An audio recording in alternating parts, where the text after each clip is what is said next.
Olá, tudo bem? Dizem que sempre que nasce uma criança, nasce também uma mãe. Mas tem uma pequena diferença nesse processo, porque quando a criança vai nascer, tudo é preparado e direcionado para esperar essa criança chegar, para essa criança nascer. E aí se compra berço e roupinhas e todas as outras coisas, mas e essa mãe? Quem prepara? Será que alguém prepara uma mãe? Porque uma mãe não é uma. Você não nasce, olha, eu sou vocacionada a ser mãe e eu sei exatamente todos os desafios que uma mãe vai enfrentar. Isso não acontece. As mães, ao longo do processo, elas vão se tornando mães, se transformando mães. E a gente vai adquirindo habilidades das mais curiosas possíveis, do tipo segurar o bebê com uma mão e fazer todas as outras coisas usando a outra mão. Você consegue, ao mesmo tempo que você enche a banheira, você segura o bebê, você amamenta e você faz uma série de coisas.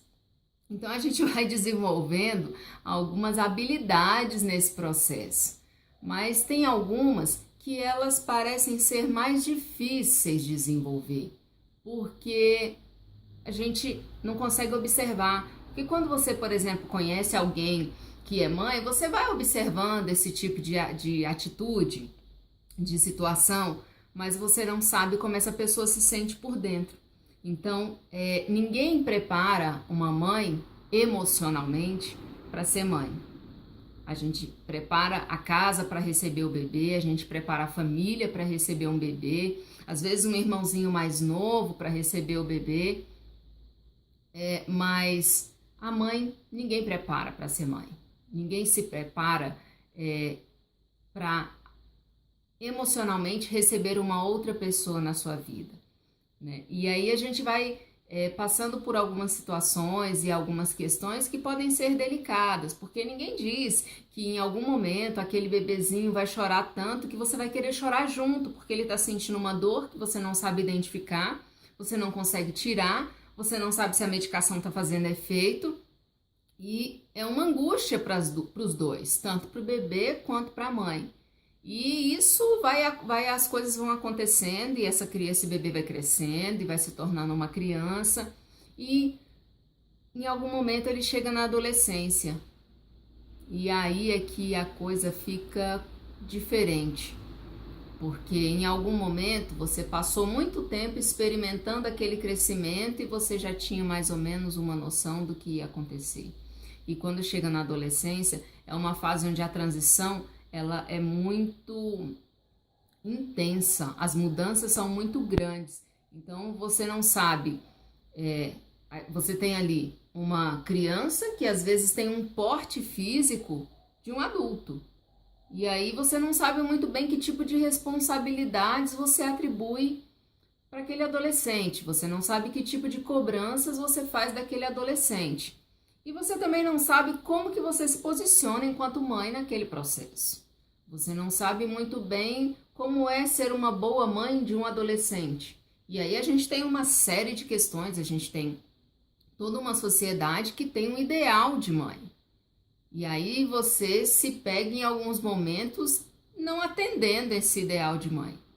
E quando você não atende esse ideal de mãe, e aí é em qualquer idade, não só do adolescente, da criança ou do bebê, a tendência é que a gente comece a desenvolver um sentimento de culpa, né? A história do onde foi que eu errei, porque aí a gente tem toda uma organização social que coloca a culpa na mãe, né? Tudo é culpa da mãe. Se falou alguma coisa que não devia, é culpa da mãe. Se comportou de alguma maneira que não era adequada, a culpa é da mãe. E como que a gente sobrevive a esse processo de se organizar emocionalmente para ser mãe e ao mesmo tempo não se culpar por achar que não está sendo uma boa mãe, né?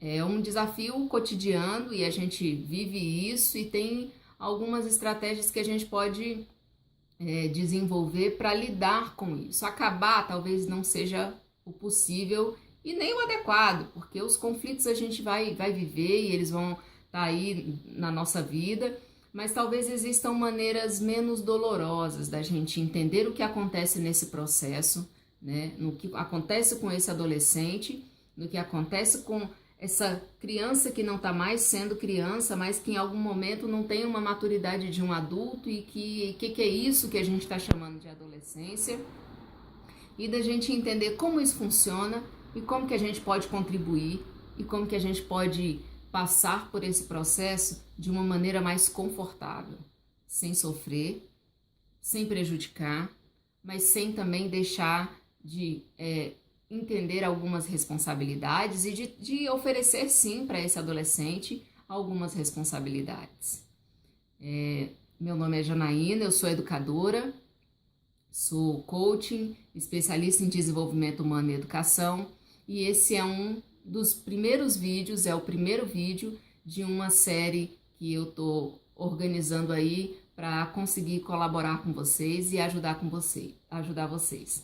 Se vocês tiverem alguma dúvida, algum questionamento, anota aí, manda para mim, e aí eu vou aos poucos, ao longo do processo que eu for gravando os vídeos, eu vou tentando responder essas questões, tentando seguir uma organização para que esse processo aconteça de uma maneira bacana, para que você se sinta bem, para que eu possa te ajudar e para que os nossos adolescentes sejam